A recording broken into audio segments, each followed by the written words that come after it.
Hello friends, welcome to our YouTube channel Golden Arc Academy. Here I am once again standing here for the next session of geography. Today we are going to discuss about geological time scale.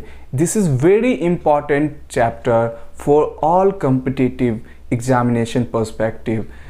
So let's friend, आज हम लोग एक ऐसे topic के बारे में बात कर रहे हैं जो कि ये हम लोगों को एग्जैक्टली हमारे अंदर एक जिज्ञासा लेके आता है कि आखिर ये दुनिया शुरू हुई तो शुरू कैसे हुई, सबसे पहले क्या आया, शुरुआत के समय में जब ये पृथ्वी बनी होगी तो क्या हुआ होगा, तो कौन से चीज़ आए होंगे।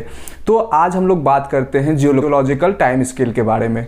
तो सबसे पहले जियोलॉजिकल टाइम स्केल के बारे में जानने से पहले हम लोगों को जानना होगा कि आखिर जियोलॉजिकल टाइम स्केल होता क्या है। तो सबसे पहले ये जानिए कि it is a system of chronological dating. याद रखिएगा, क्रोनोलॉजिकल डेटिंग दैट इज कि एक के बाद एक चीज परत दर परत जानकारी जिसके बारे में हासिल करते हैं, इसलिए बोलते हैं क्रोनोलॉजिकल। क्रोनोलॉजिकल का मतलब ही यही होता है, परत दर परत। तो it is a system of chronological dating that relates geological stratigraphy to time. सीधा सा मतलब है कि जो बेसिकली जियोलॉजिकल स्ट्रेटा को डिफाइन करता है, इसी को कहते हैं जियोलॉजिकल स्केल ऑफ टाइम। और दूसरी बात, क्या उपयोग क्या है इसका, सबसे पहले जानेंगे कि देखिए दोस्तों, सब ये जो सेशन चल रहा है ये बाइलिंगुअल है। यहाँ पर चीज़ें अंग्रेजी में लिखाई जाती है लेकिन उसको हम लोग हिंदी में भी डिफाइन कर देते हैं, क्योंकि अगर आपको ज्योग्राफी पढ़ना है तो आधे से अधिक वर्ड तो ऐसे ही आपको अंग्रेजी में ही जानने होंगे, क्योंकि हिंदी के वर्ड या तो बहुत ज़्यादा क्लिष्ट होते हैं या फिर बहुत ज़्यादा ऐसे वर्ड्स होते हैं जो कि आप याद करना बड़ा ही मुश्किल हो जाता है। तो इसलिए हम लोग इंग्लिश को प्रेफर करते जो कि ये लंबे समय तक याद रह सके आपको।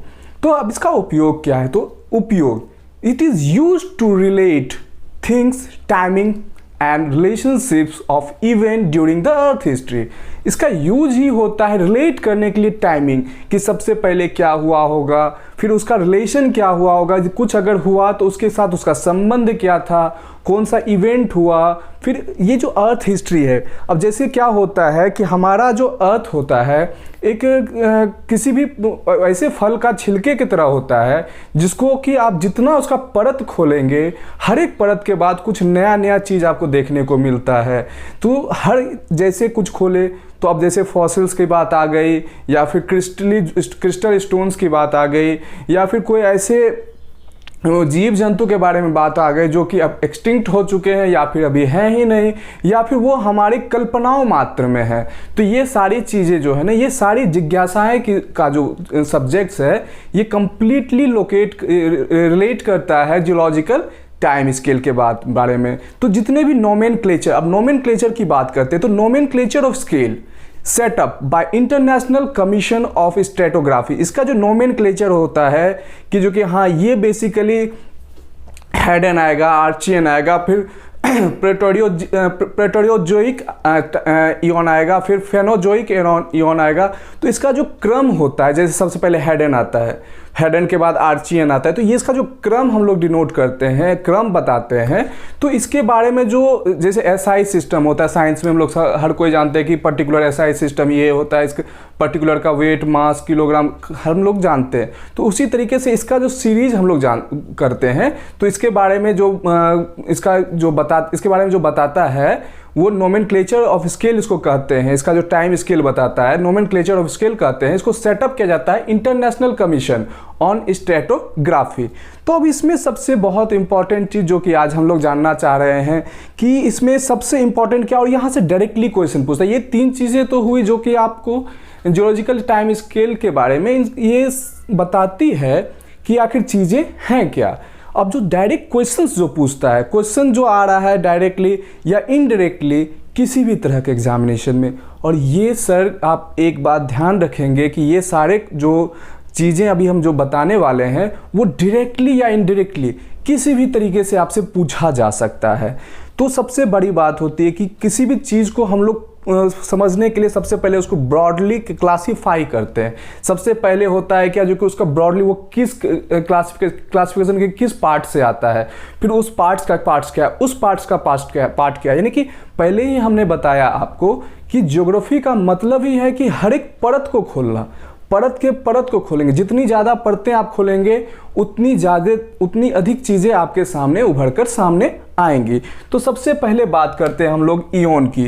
तो इयोन के बारे में बात करते हैं, ये सबसे बड़ी यूनिट होती है in term of geological time scale के टाइम में।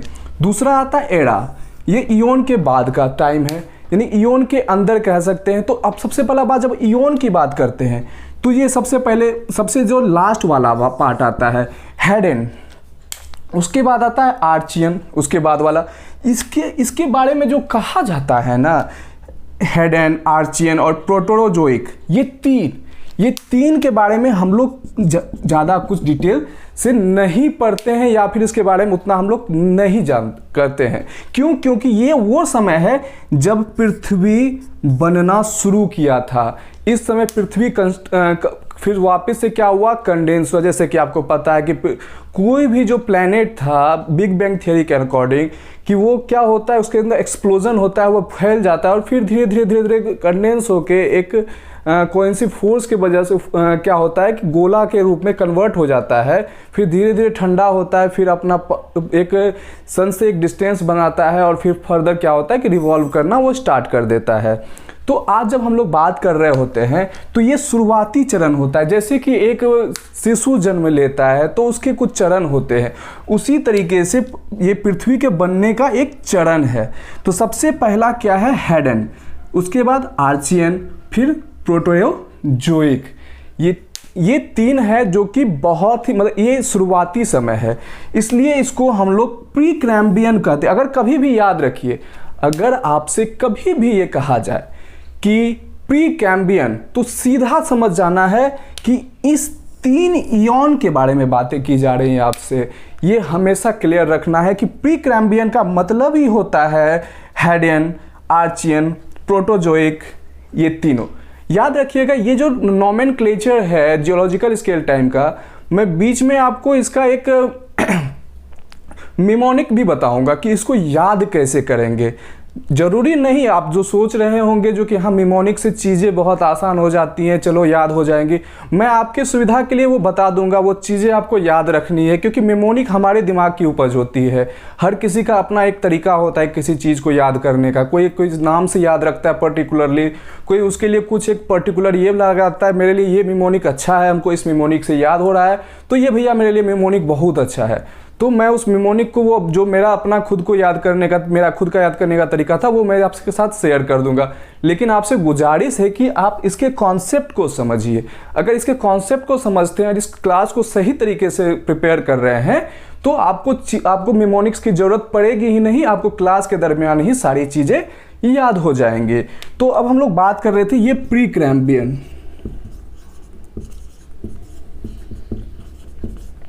इसको प्री कैम्ब्रियन एरा याद रखिए। यहां पे हम क्या लिख रहे हैं, एरा का मतलब यानी इयोन के नीचे।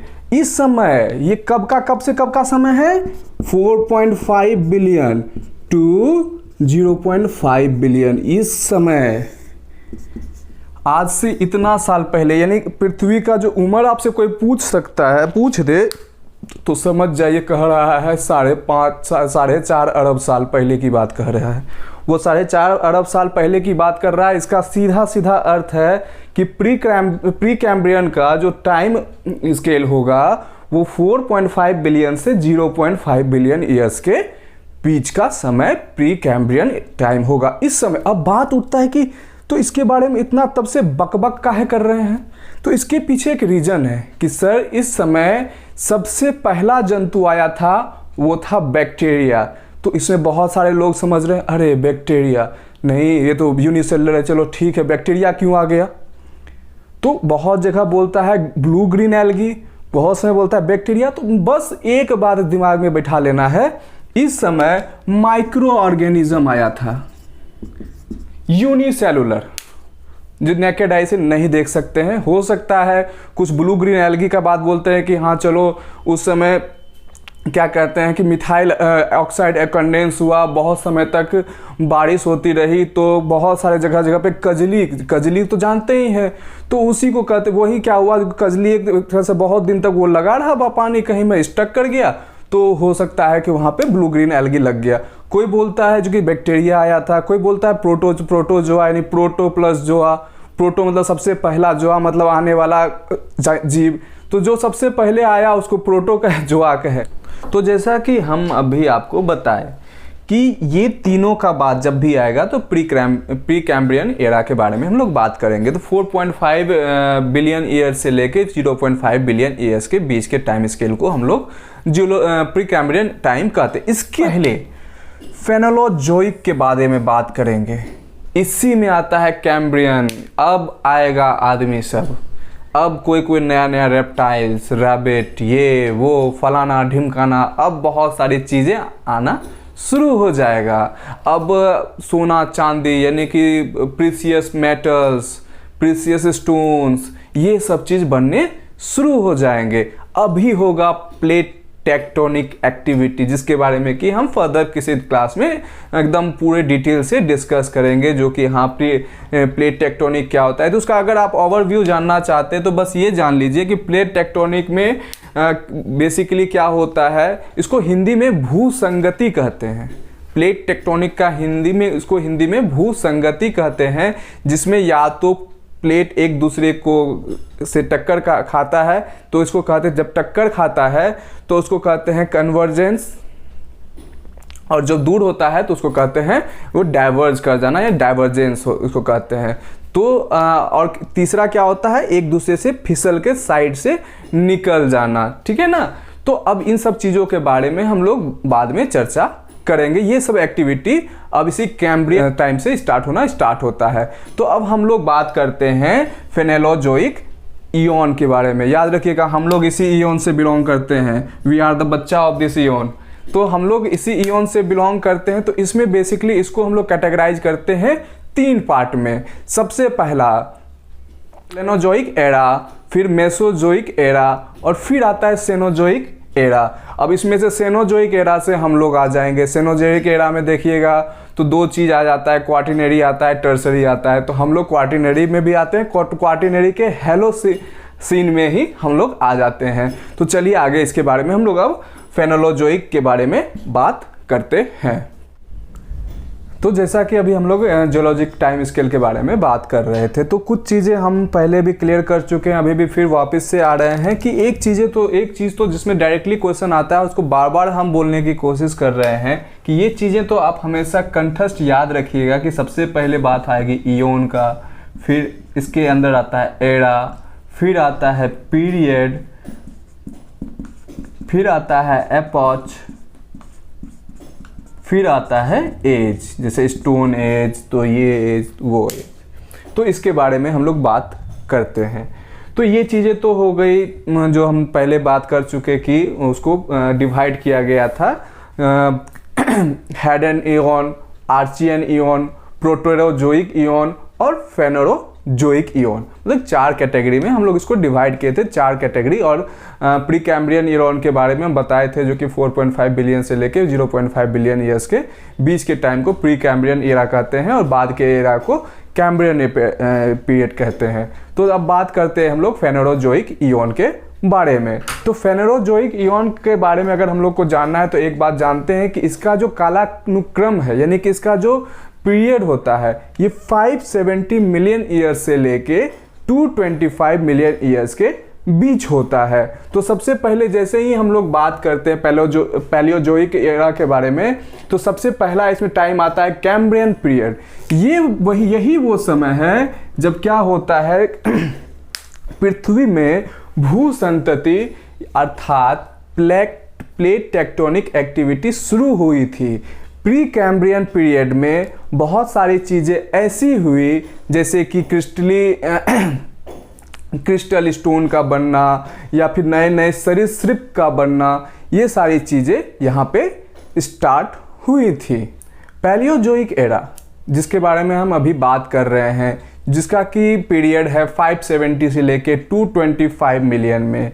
इसके अंतर्गत जब हम लोग बात करते हैं तो इसी के अंदर हम लोग पढ़ते हैं कैम्ब्रियन पीरियड के बारे में, जिसका काल है 570 मिलियन से लेके 500 मिलियन के बीच में। इस समय में सिर्फ भूसंतति की क्रियाएं हुई, भूसंतति की क्रियाएं हुई और इसी समय प्रीशियस स्टोन्स वगैरह पाए जाते हैं। नए नए भूखंड का बनना, नई नई परतों का चढ़ना, ये सब कुछ इसी समय में होता है।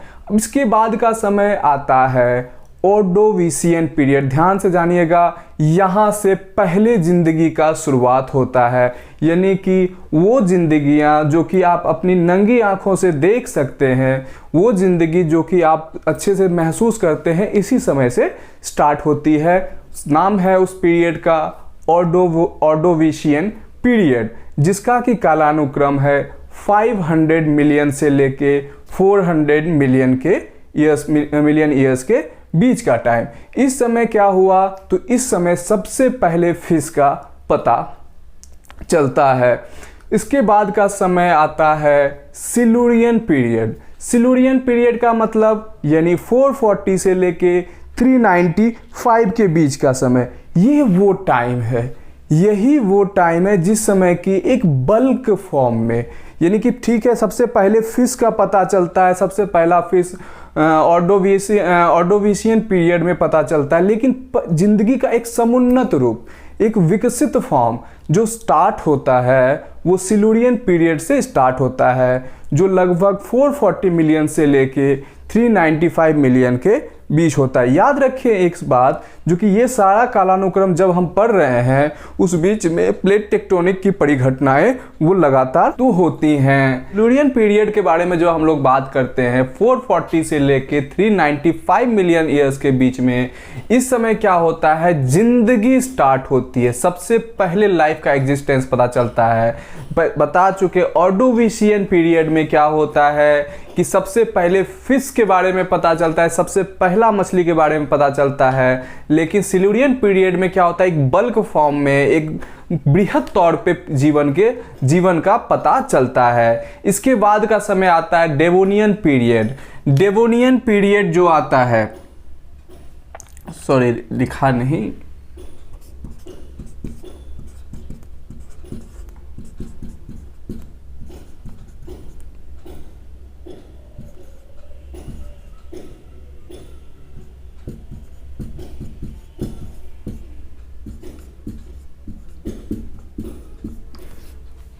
डेवोनियन पीरियड के बारे में बात करते हैं तो डेवोनियन पीरियड में सबसे पहले इस समय फ्रॉग्स, जितने भी एम्फीबियंस हुए, कछुआ, फ्रॉग्स जो कि जल में भी रह सकते थे। यानी कि एक बात तो क्लियर है बॉस कि सबसे पहले अगर कुछ भी बात होती है तो जिंदगी सबसे पहले पानी में आया, वहीं से जानवर बंटने शुरू हो गए। अब उसका एक अगर देसी भाषा में कहा जाए तो दो फाड़ा होना स्टार्ट हो गया, यानी कि कैटेगराइज्ड वे में काम करना स्टार्ट कर दिया। यानी कि अब जो पार्ट आ रहा है डेवोनियन पीरियड का, इस समय क्या हो रहा है कि एम्फीबियंस आ रहे हैं। एम्फीबियंस का मतलब फ्रॉग्स आ रहे हैं, टर्टल्स आ रहे हैं, तो सील्स आ रहे हैं, तो क्रोकोडाइल्स के बारे में बात करेंगे हम लोग, कार्बोनिफेरस के बारे में, पर्मिनियन के टाइम में, कार्बोनिफेरस के टाइम में। तो इस समय क्या हुआ, डेवोनियन पीरियड में अब पानी से जीव जंतु जो थे वो निकल रहे, यानी कि जानकारी के तौर पे अगर कॉमन नेम है तो फ्रॉग आ गए थे, क्योंकि फ्रॉग से हर कोई वाकिफ होता है। तो डेवोनियन पीरियड में फ्रॉग्स यहाँ पे एग्जिस्ट करने लगे थे। अब बात आती है कार्बोनिफेरस। नाम से ही क्लियर है कि यहाँ पे अब क्या हुआ कि जिंदगियां करवट बदलना स्टार्ट कर दी। अब चीजें क्या होने लगी कि अब कुछ ज्यादा ही प्लेट टेक्टोनिक की एक्टिविटी तेज हो गई।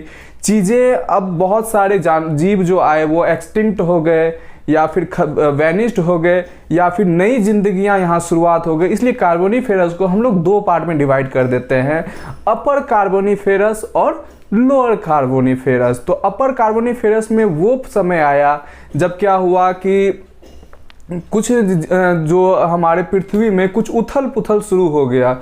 जो पुराने जीव जंतु थे, जब ऐसे आज पता चलता है, आजकल का जो कोल है जो हम लोग बात करते हैं उच्चतम किस्म के कोल के बारे में बात करते हैं, जो कि हमको बेसिकली यूरोपियन रीजन जैसे यूके हो गया या यूरोपियन टेरिटरी के अंदर, रसिया के अंदर जो आ जाता है, यूएसए में आ जाता है, अंटार्कटिका का कुछ पार्ट में कहा जाता है कोयला का खदान कुछ, ये और भी बहुत सारा एरिया, जैसे कि ऑस्ट्रेलिया में भी कुछ पार्ट है, ग्रेट डिवाइडिंग रेंज के आसपास का एरिया, यहाँ पे उन्नत किस्म का कोयला मिलता है। ये जो पूछ सकता है कि ये किस एरा का है, तो ये जो एरा है ये कार्बोनिफेरस का एरा है।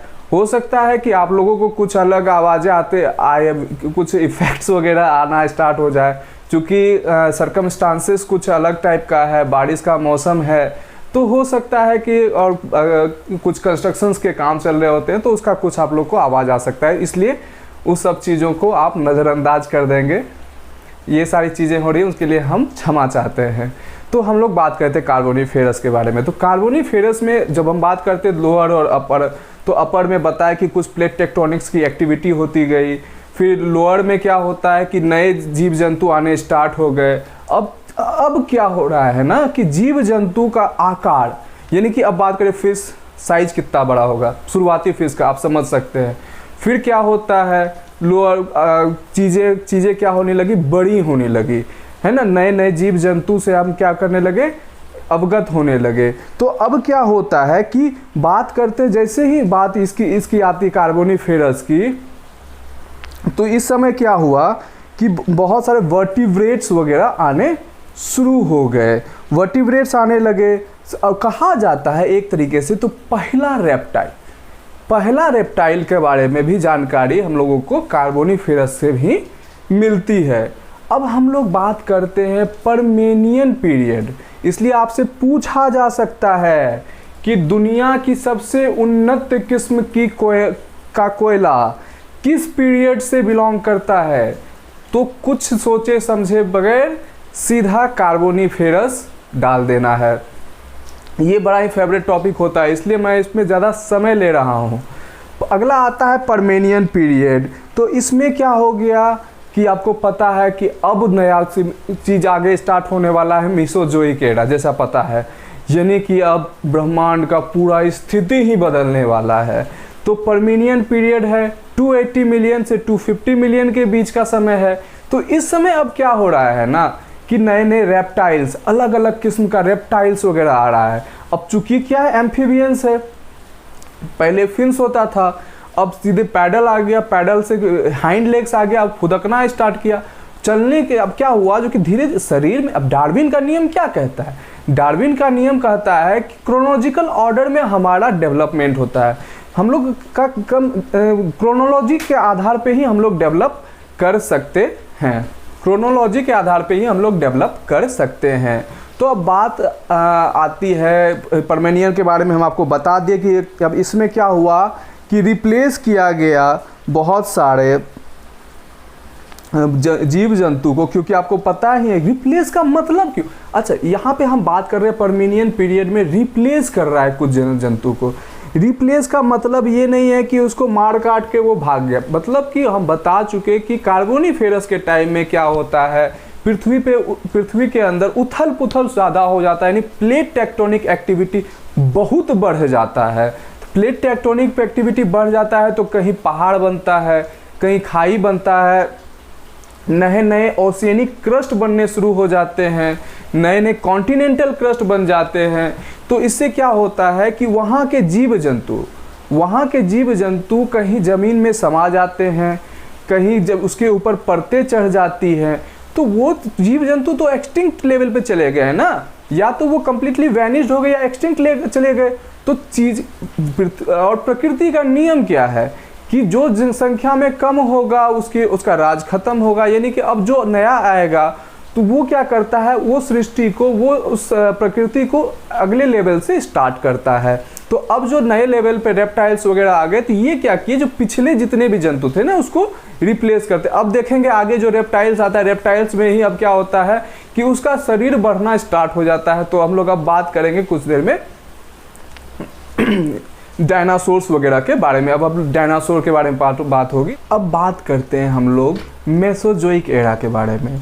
तो आप लोगों को पता होगा इस एरा के बारे में कि इस एरा पे मूवी भी बन चुकी है जुरासिक पार्क, यानी कि वो पीरियड, जुरासिक पार्क कोई पार्क नहीं है, ये एक पीरियड है जिस समय क्या हुआ कि एक ऐसा रेप्टाइल जो कि अपने चरम पे पहुंच चुका था, मतलब कि हर जगह बस उसी का बोलबाला था, उसके अलग अलग जो स्पीसीज बनने शुरू हो गए थे।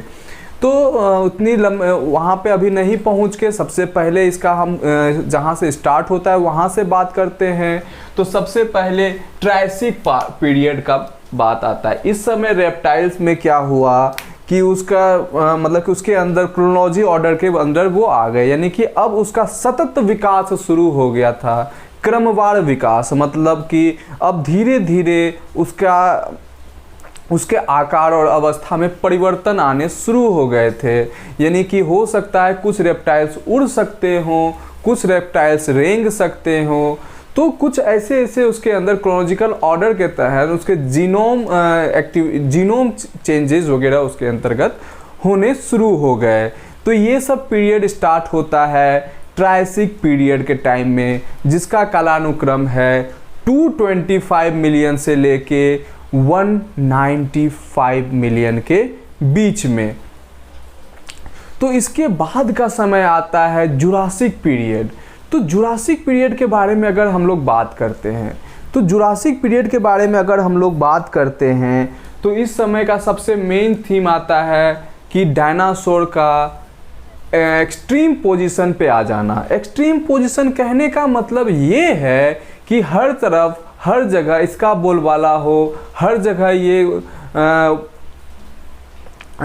कुछ न कुछ कर रहे हो, हर जगह इसकी उपस्थिति दर्ज हो रही है। सबसे बड़ी बात, हम लोग कैसे समझते हैं कि उसका बोलबाला हो, यानी कि दुनिया के एक बड़े भूभाग पर वो मिले, दुनिया के एक बड़े भूभाग पर वो अपनी उपस्थिति दर्ज करवाए, एक वो अपने आकार के आधार पे ये बताए कि जो कि हाँ we are the boss here and we are going to be the part of rule and the part of king। तो अब बात कर रहे हैं क्रेटेशियस पीरियड। क्रेटेशियस पीरियड इसलिए ये बहुत महत्वपूर्ण है क्योंकि इस समय पृथ्वी के तापमान में ड्रास्टिकली चेंजेस आया, यानी कि पृथ्वी का तापमान, पहले तो क्या हुआ, जब पृथ्वी बना तो बहुत बड़ा गोला का पुंज था, धीरे धीरे उसके अंदर कंडेंसेशन हुई, बारिश हुई, बहुत सारी बातें हुई। तो बहरहाल वहाँ पे हम बात करते हैं जब वो कंडेंस किया, जब उसको संघनन, उसके अंदर संघनन की क्रिया हुई तो वो ठंडा हो गया, धीरे धीरे उसका टेम्परेचर क्या हुआ, घटता गया। तो उस सर्कमस्टांसेस में ऐसे जीव जंतु का क्रोनोलॉजिकल ऑर्डर में ग्रो किया।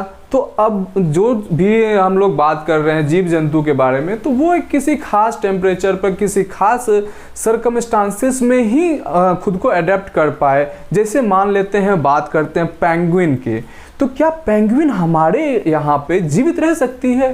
बिल्कुल नहीं, क्योंकि उसको ऐसा सर्कमस्टांसेस नहीं वो अडेप्ट कर पाएगी। उसका शरीर ही बना हुआ है वो टुंड्रा प्रदेशों के लिए, पोलर अब ये भी आप नहीं कह सकते हैं कि पेंगुइन जो है वो आर्कटिक सर्किल में आ सकती है, वो अंटार्कटिका की है। जैसे आर्कटिक में कौन सा मिलेगा, पोलर बियर, क्योंकि पोलर बियर आर्कटिक के लिए ही अडेप्ट किया हुआ है, वो अंटार्कटिक में नहीं जा सकता, क्योंकि दोनों का, पृथ्वी के दो पार्ट हैं लेकिन दोनों का क्लाइमेटिक कंडीशन एकदम अलग है, तो दोनों अलग अलग पार्ट के लिए खुद को अडेप्ट किए हैं। तो उसी तरह क्या हुआ कि जब बात आगे पृथ्वी के टेम्परेचर में ड्रास्टिकली चेंजेस आया, तो कुछ जानवर तो थे जो कि खुद को पृथ्वी के टेम्परेचर के अकॉर्डिंग ढाल लिए, तो चलो भैया वो तो अडेप्ट कर गए, तो वो आगे सर्वाइव कर लिए। अब क्या है कि वो कुछ जानवर ऐसे भी हुए जो कि पृथ्वी के टेम्परेचर को अडेप्ट कर ही नहीं पाए, और पृथ्वी के टेम्परेचर में ड्रास्टिकली चेंजेस आने की वजह से जितनी तेज़ी से उन्होंने अपनी संख्या बढ़ाई थी, जितनी तेज़ी से वो दुनिया के हर हिस्से में फैल गए थे, उतनी ही तेज़ी से उनका पतन शुरू हो गया, यानी कि वो एक्सटिंक्ट लेवल पे चले गए। यानी कि हम लोग बात जब करते हैं जुरासिक पीरियड की, तो इस समय डायनासोर्स एक्सट्रीम लेवल पे थे, यानी कि कंप्लीटली हर दुनिया के हर हिस्से में देखने को मिलते थे। आपको पता हो तो महाराष्ट्र में भी हाल फिलहाल में रत्नागिरी पर्वत के आसपास डायनासोर का अंडा मिला। ये हिस्टोरिकल फैक्ट है, तो ये अभी का फैक्ट नहीं है जो करंट अफेयर से हम लोग इसको जोड़े, ये मिला है, ये एनसीईआरटी में ये ऐसा मेंशन है। तो हर जगह दुनिया के हर एक हिस्सा में, हम लोग भी गोंडवाना के एक पार्ट थे, तो यहाँ पे मिला। तो जुरासिक पीरियड का टाइम यानी कि उस समय वो उभर रहा था, उभरता हुआ सितारा था हमारा डायनासोर। लेकिन क्रेटेशियस पीरियड जो था ये कम्प्लीटली पतन का समय था। इस समय ये कम्प्लीटली ख़त्म हो गए थे। ख़त्म होने का रीज़न क्या था? तो ख़त्म होने का रीज़न बहुत सारा चीज़ हो सकता है, जिसमें कि सबसे ज़्यादा जो मान्य है, हर एक जो जियोलॉजिस्ट हैं वो मानते हैं कि पृथ्वी के तापमान में जो ड्रास्टिकली चेंज हुआ, यानी कि पृथ्वी का तापमान बढ़ जाना, पृथ्वी का तापमान बढ़ जाना इसके पतन का एक कारण बना। तो मेसोजोइक के बाद अब जब बात आती है मेसोजोइक, अब यहाँ पे रेप्टाइल्स वगैरह ख़त्म हो गए। अब कुछ रेप्टाइल्स इसमें आज भी बच गए, जो कि आगे चल के हम पृथ्वी का जो वातावरण था उस वातावरण में वो अपने आप को ढाल लिए। वातावरण में ढालने का परिणाम ये हुआ कि अब वो इस पृथ्वी के बदलते परिवेश में जब यहाँ पे ड्रास्टिकली चेंज हुआ, यहाँ के वातावरण में ड्रास्टिकली चेंजेज आया, तब क्या होता है कि बहुत सारे जीव जंतु अब और भी क्रोनोलॉजिकल ऑर्डर में अब उसका विकास शुरू हो गया था। तो अब बात आती है सेनोजोइक एरा, जिससे कि अब हम लोग भी बिलोंग करते हैं। तो सेनोजोइक एरा क्या है? तो सेनोजोइक एरा को हम लोग दो पार्ट में डिवाइड कर देते हैं। सबसे पहला क्वाटरनरी पीरियड। आप कभी भी जब इतिहास शुरू करते होंगे, हिस्ट्री हम लोग पढ़ना स्टार्ट करते हैं, तो बात करते जैसे ही क्वाटरनरी पीरियड के बारे में बात करते हैं, तो फलाना स्टोन एज जो है, जो क्वाटरनरी पीरियड का है, क्वाटरनरी पीरियड के स्टोन एज में तो हम लोग उसकी बात करते हैं। यानी कि ये बात तो क्लियर हो गई आप लोगों को कि जब हम लोग बात करते हैं आज के परिवेश के बारे में और आज की स्थिति के बारे में, तो ये तो क्लियर है कि हम लोग क्वाटरनरी पीरियड के बारे में बात कर रहे होते हैं। और जब क्वाटरनरी पीरियड के बारे में बात करेंगे तो अगला आता है टर्सरी पीरियड। तो क्वाटरनरी पीरियड के बाद आता है टर्सरी पीरियड। इस समय क्या हुआ कि बहुत नए नए निर्माण होने शुरू हो गए, जैसे एंडीज पर्वत, रॉकी, हिमालय, जितना भी यंग फोल्डेड माउंटेन्स हैं, जितने भी यंग फोल्डेड माउंटेन्स बनने स्टार्ट हुए, ये इसी समय है। यही क्या कहते हैं कि जुरासिक पीरियड के टाइम में ही, यही मेसोजोइक एरा में, ये क्रेटासियस पीरियड में क्या होता है, पृथ्वी जो है, पृथ्वी कहते हैं सॉरी, हमारा भारत जो है वो नॉर्थ ईस्ट की तरफ बहते हुए यूरेशियन प्लेट से जाके टकराता है। कभी कभी आपसे क्वेश्चन पूछ सकता है कि, या फिर आप लोगों को ये चीज़ पता होगी कि भारत, हम लोग कुछ टॉपिक से अलग बातें कर रहे हैं थोड़ी देर के लिए, कि देखिए हर चीज़ें जो चीज़ हम बता रहे हैं उसको आप ध्यान से सुनिएगा, वीडियोस को पूरा देखने का कोशिश कीजिएगा, क्योंकि वीडियोस में बहुत सारी ऐसी बातें भी हम बताते हैं जो कि हम यहाँ नहीं लिखते हैं। तो जब हम बात करते हैं भारत की, तो भारत में अलग अलग प्रकार की मृदाएं पाई जाती है। इसके बारे में भी हम डिटेल डिस्कशन करेंगे किसी और सेशन में। तो महाराष्ट्र की धरती, महाराष्ट्र में ये क्या कहते हैं कि दक्कन के प्रदेश, कर्नाटका वगैरह जो हैं, ये सब में काली मिट्टियाँ पाई जाती है, जो कि संपूर्ण भारत में और कहीं नहीं पाई जाती। ऐसा क्यों हुआ? तो जब भारत नॉर्थ ईस्ट की तरफ, यानी कि उत्तरी गोलार्ध की तरफ बढ़ रहा था, गोंडवाना आइलैंड से टूट के, तो उस समय क्या होता है कि वो रास्ते में हॉट स्प्रिंग से होके गुजरता है, जिसको कि आजकल हम रीयूनियन आइलैंड के बारे में कहते हैं। रीयूनियन आइलैंड आप लोग को पता होगा, अभी बड़ा हॉट टॉपिक है, क्योंकि फ्रांस जो है यहाँ पे अपना एयरक्राफ्ट तैनात किया है, हिंद महासागर में अपना अपनी स्थिति को प्रदर्शित करने के लिए। तो हमारा भारत भी इसी रीयूनियन आइलैंड में यहाँ पे सर्वदा जो है ये ज्वालामुखी प्रस्फुटन होता रहता है। ये एक्टिव जोन है, इसलिए इसको हम लोग हॉट स्प्रिंग कहते हैं। हिंद महासागर में हॉट स्प्रिंग के नाम से जाना जाता है। याद रखेंगे रीयूनियन आइलैंड। जब भारत इससे होके गुजरा तो एक लंबी अवधि तक इसी के आसपास रहा, जिस वजह से क्या हुआ, यहाँ पे भारत के अंदर भी ज्वालामुखीय प्रस्फुटन हुआ, यानी कि वॉल्केनिक इरप्शन वाली कुछ एक्टिविटी हुई। चूँकि यहाँ का वॉल्केनिज्म जो हो रहा है वो बेसिक इन नेचर है, तो वो भी हम लोग बात करेंगे कि वॉल्केनो के बारे में किसी अन्य क्लास में, कि वॉल्केनो कितने तरह के होते हैं, कोई वॉल्केनो पिक क्यों बन जाता है और कोई वॉल्केनो जो होता है प्लेट्यूज क्यों बन जाता है, उसके बारे में भी हम लोग विस्तार से चर्चा करेंगे। बहरहाल हम लोग बात करते हैं सेनोजोइक एरा के बारे में। तो सेनोजोइक एरा के बारे में बात करते हैं तो टर्सरी पीरियड जो होता है, जिस समय की नवा निर्माण स्टार्ट हुए, नए नए ज्योग्राफिकल स्ट्रक्चर्स बनने स्टार्ट हो गए, माउंटेन्स, प्लेट्यूज, जो नए नए चीज़ें बनी ना, सेडिमेंट्री रॉक्स के बारे में आप लोग जान सकते हैं, ये सब टर्सरी पीरियड की है। तो टर्सरी पीरियड में जब हम लोग बात करते हैं तो सबसे पहले आता है पैलियोसीन पीरियड। पैलियोसीन पीरियड, अब हम लोग बात करेंगे इस समय क्या होता है।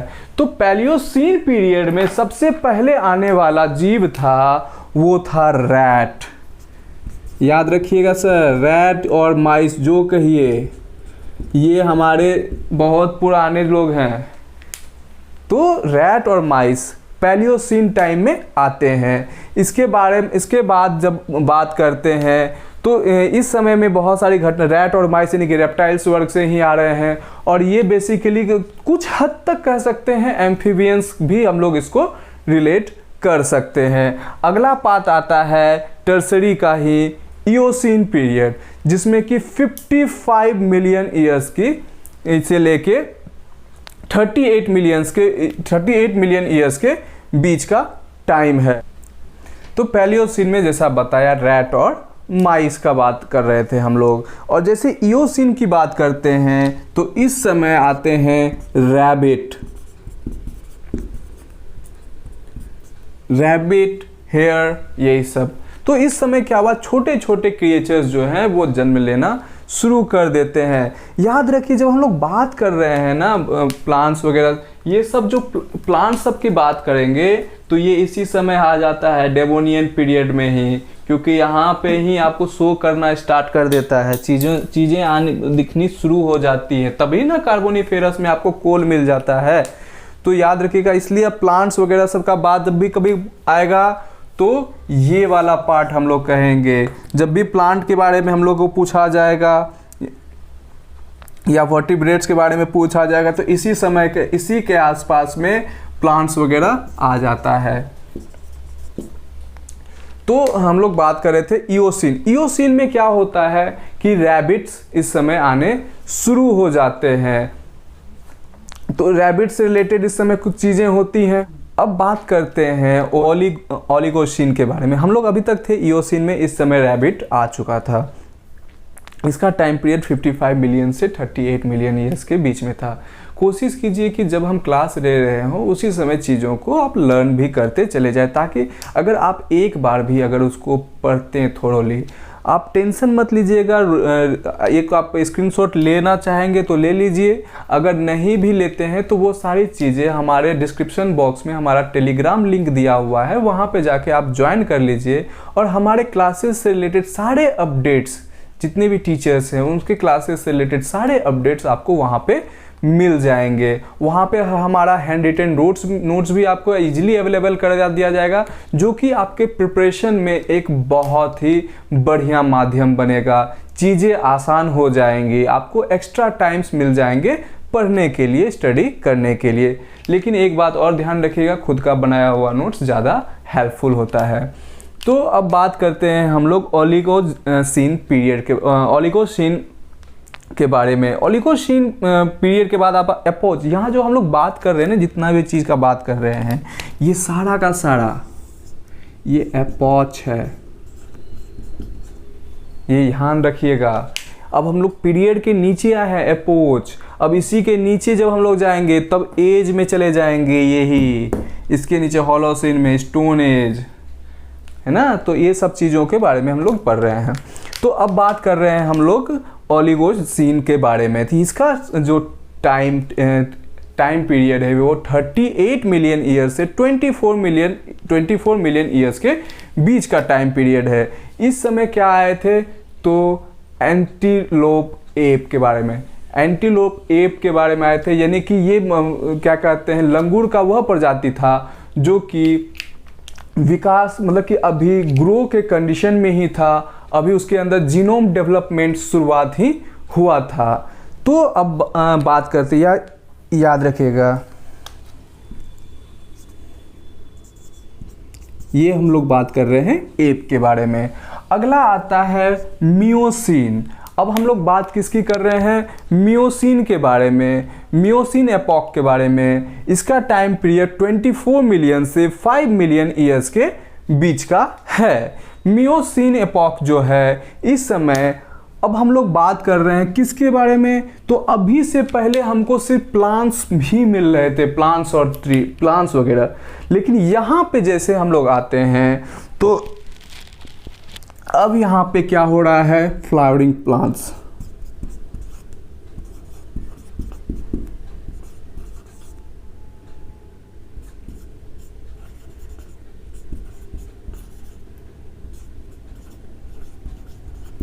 इस समय क्या हुआ, मियोसीन एपॉक के टाइम में फ्लावरिंग प्लांट्स और ट्रीज भी आपको देखने को मिलते हैं। इसी समय का उसका क्रोनोलॉजी जो है, ये फ्लावरिंग प्लांट्स और ट्रीज आने शुरू हो गए। यानी कि अब पौधों में फूल आना शुरू हो गया।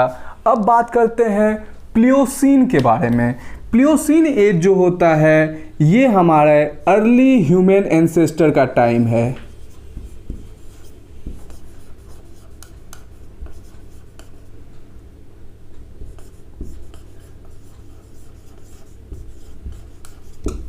ये अर्ली ह्यूमन एंसेस्टर्स का समय है। इस समय क्या होता है कि अब हमारे अंदर क्रोनोलॉजी ऑर्डर में डेवलपमेंट होना, क्रमशः विकास, चरणबद्ध तरीके से विकास होना शुरू हो जाता है। तो ये हमारा टाइम पीरियड है। अब ये टाइम पीरियड कब से कब तक का है, तो याद रखेंगे सर 5 मिलियन से 2 मिलियन ईयर्स के बीच का ये टाइम पीरियड है। ठीक है, ये क्लियर हो गया होगा अभी आप सबको कि पैलियोसीन में रैट के ये माइस इस समय इसका ऑर्डर आता है, ये समय आना स्टार्ट कर गए थे। इनकी आबादी बढ़ रही थी या फिर क्या इनका ग्रो होना स्टार्ट हो गया था। इयोसीन में क्या आते हैं, रैबिट आते हैं। ओलिगोसीन में एप आने स्टार्ट हुआ है, एंटीलोप एप, यानी कि वो पहला पोस्ट, मतलब कि एप बनना स्टार्ट। जैसे कि हम लोग कहते हैं ना, जो कि हम लोग पहले बंदर होते थे, यानी कि रामासेपियंस, उससे पहले वाला स्थिति, रामासेपियंस के बाद होमोसेपियंस आए हैं। तो वो जो हम लोग के अंदर जो वो क्रमशः विकास हुआ, यानी कि हम लोग भी तो कभी ना कभी उससे भी बहुत बुरे स्थिति में थे। तो वो ये ऑर्डर है, यानी कि कह सकते हैं कि ये वो समय है जबकि हो सकता है नियति हम लोगों को धरती पे लाना चाह रही होगी। इसके बाद क्या आता है कि मियोसीन जो है ये 24 मिलियन ईयर्स से 5 मिलियन ईयर्स के बीच का समय है। इस समय फ्लावरिंग प्लांट्स और ट्रीज जो है वो आने शुरू हो गए। इसके बाद का समय आता है प्लियोसीन टाइम, ये 5 मिलियन से 2 मिलियन ईयर्स के बीच में है। और इस समय की बात अगर हम करें तो हमारे पूर्वज यहीं से, यानी कि यहीं से उन लोगों का क्रोनोलॉजिकल ऑर्डर में ग्रो होना, ये विकास होना शुरू हुआ, सतत विकास किए और ये आगे चल के होमोसेपियंस बने, यानी होमोसेपियंस जो कि आज के मॉडर्न मानव है। तो जैसे हम लोग बात करते हैं उसकी, तो यहाँ पे आता है प्लेस्टोसीन एपॉच में, तो यहाँ पे मॉडर्न ह्यूमन वगैरह बनना स्टार्ट हो गए। ठीक है, लेकिन इसकी कैसी स्थिति रही होगी, तो समझ लीजिए कि नोमैडिक थे। तो नोमैडिक में भी क्या होगा कि हम लोग कंप्लीटली एनिमल टाइप के थे, यानी कि हम लोग खुद को उससे अलग नहीं कर पाए थे। लेकिन जब हम लोगों की ज़िंदगी सुधरने लगी तो वो टाइम था होलोसीन एपॉच। अब हम लोग इस समय कह सकते हैं कि वाइज ह्यूमन बींग्स यानी होमोसेपियंस का एक परिष्कृत रूप, एक मॉडिफाइड फॉर्म में हम लोग आ चुके थे।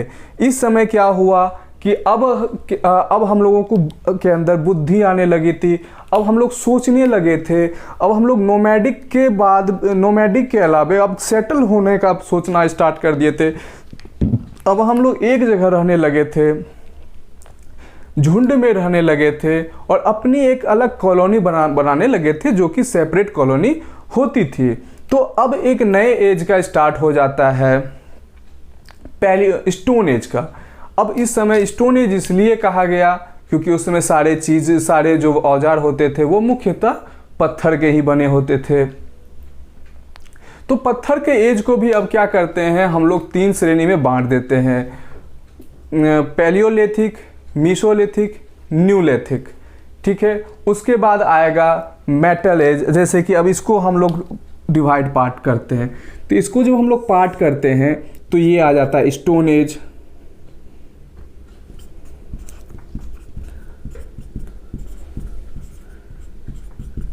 स्टोन एज आता है। अब स्टोन एज के अंतर्गत क्या आता है,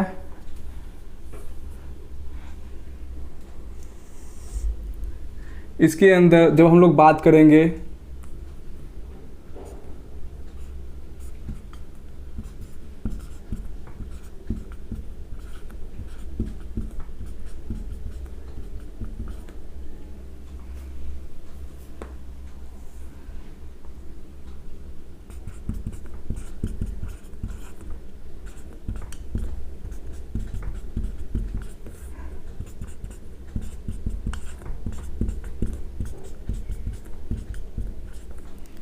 आद्य पाषाण काल, मध्य पाषाण काल और नवपाषाण काल।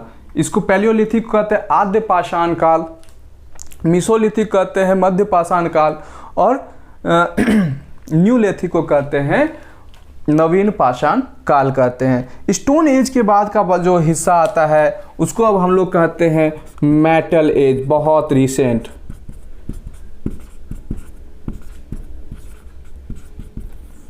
और मेटल एज के बाद का टाइम जो आएगा उसको कहते हैं आयरन एज, जो कि अभी का दौर चल रहा है।